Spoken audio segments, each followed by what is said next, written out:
இந்த 3 பொருள் மட்டும் போதும். ரவை 1 கப்பு, வெல்லம் 1 கப்பு, தேங்காய் 1 கப்பு. வேறு எதுவுமே தேவையில்லை. ரவையை கொட்டிக்கணும். ரவை ஊறுற அளவுக்கு தண்ணி ஊற்றிக்கணும்.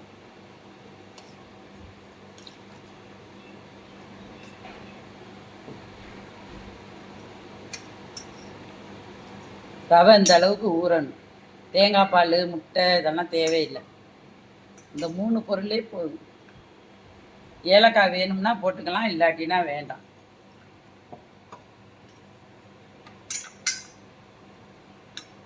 இது அப்படியே ஊறணும். ஒரு 1/4 மணி நேரம் ஊறணும். இது வெல்லத்தை நல்லா பாவு காய்ச்சணும். கொஞ்சமாக தண்ணி ஊற்றிக்கணும்.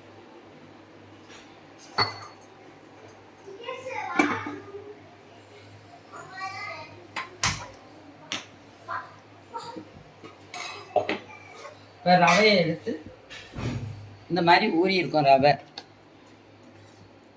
அதே தண்ணியெல்லாம் ஊற்றக்கூடாது. அதில் உள்ள தண்ணியிலே மிக்சியில் போட்டு ஒரு அரை அரைச்சிக்கணும்.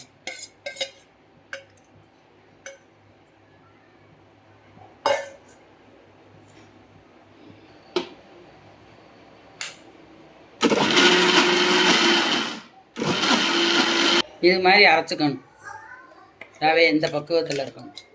தண்ணியெல்லாம் ஊற்றக்கூடாது. அதே தண்ணியிலேயே ரவையை போட்டு அரைச்சிக்கணும். இந்த மாதிரி இருக்கும்.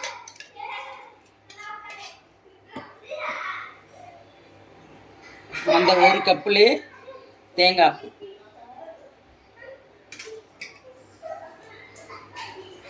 3 பொருளை வச்சு செஞ்சிடலாம் ரவை பணியாரம். வெள்ளைப்பாகு நல்லா இதாகிடுச்சு. இப்போ இந்த மாவில் வடிகட்டி ஊற்றணும்.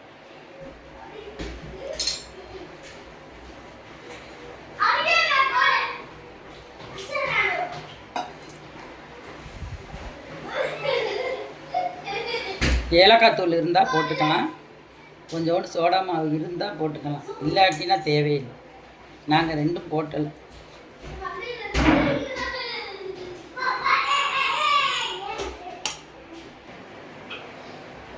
கடாயில் நல்லா எண்ணெய் ஊற்றி,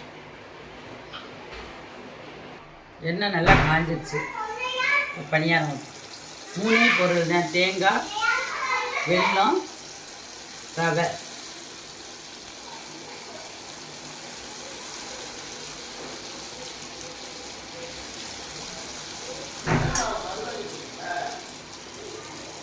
நல்லா புசு புசுன்னு வரும்.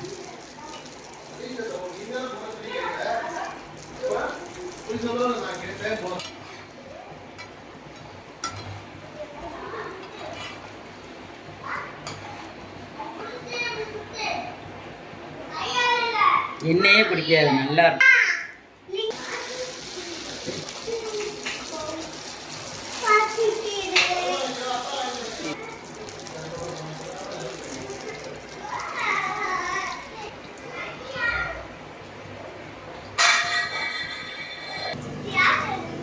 பணியாரம் இந்த மாதிரி சாப்பிட்டா அழகா வச்சா. உங்களுக்கு பிடிச்சா லைக் பண்ணுங்க, ஷேர் பண்ணிக்கோங்க, சப்ஸ்கிரைப் பண்ணிக்கோங்க.